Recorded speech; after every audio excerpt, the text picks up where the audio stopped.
Hello മക്കളെ, നിങ്ങളുടെ സ്വന്തം ഷബീൽ സാർ വന്നിരിക്കുന്നു. ഇവിടെ 1 മിനിറ്റിൽ 1 മാർക്ക് അടുക്ക് വരി തരട്ടെ. ഇങ്ങ് വന്നോളൂ, ഇവിടെ നോക്കിക്കോളൂ. ഇവിടെ ഒരു ക്വസ്റ്റ്യൻ തന്നിട്ടുണ്ട്, നിങ്ങൾക്ക് എല്ലാവർക്കും പരിചയമുള്ള ചോദ്യമാണ്. ക്വസ്റ്റ്യൻ ഇതാണ്: of course it does, I'd better not, I'd better. നിങ്ങൾക്ക് പരിചയമുണ്ടോ? യെസ്, had better തന്നെയാണ്. had betterന്റെ നിയമം എല്ലാവർക്കും അറിയാമെന്ന് വിചാരിക്കുന്നു.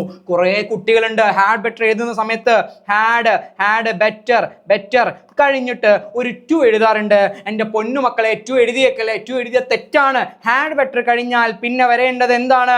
V1 ആണ്, പ്ലസ് V1 ആണ്. ഡയറക്റ്റ് V1 വരണം. V1 വന്നിട്ട് നിങ്ങൾ 2 എഴുതിക്കോളൂ, കുഴപ്പമില്ല. ഹാഡ് ബെറ്റർ ടു ഗോ എന്ന് എഴുതരുത്. Had better go to the market എന്ന് എഴുതിക്കോളൂ, ഒരു കുഴപ്പമില്ല.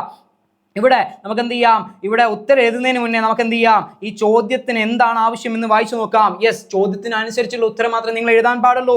That is unfair madam. I am well qualified and have a degree in French. How will I mess up your child's education? അപ്പം ഞാൻ എന്തോന്ന് ചെയ്യാതിരിക്കുന്നതാണ് നല്ലത്. I had better not. ഞാൻ എന്തോന്ന് ചെയ്യാതിരിക്കുന്നതാണ് നല്ലത്. അപ്പം അതിൻ്റെ ഉത്തരമായിട്ട് തന്നിരിക്കുന്നത്, ഞാൻ എങ്ങനെയാണ് നിങ്ങളുടെ മകളുടെ, ഞാൻ ഫ്രഞ്ചുകാരിയാണ്, എനിക്ക് ഡിഗ്രി ഒക്കെ ഉണ്ട്, ഞാൻ എങ്ങനെയാണ് നിങ്ങളുടെ മകളുടെ ഭാവി അല്ലെങ്കിൽ അവളുടെ എഡ്യൂക്കേഷൻ, വിദ്യാഭ്യാസം എങ്ങനെയാണ് കൊളാക്കുക എന്നാണ് ചോദിച്ചിട്ടുള്ളത് എങ്കിൽ അതിൻ്റെ ഉത്തരം എന്തായിരിക്കും?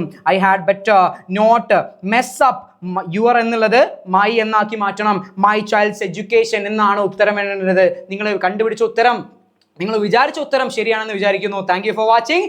Thank you all.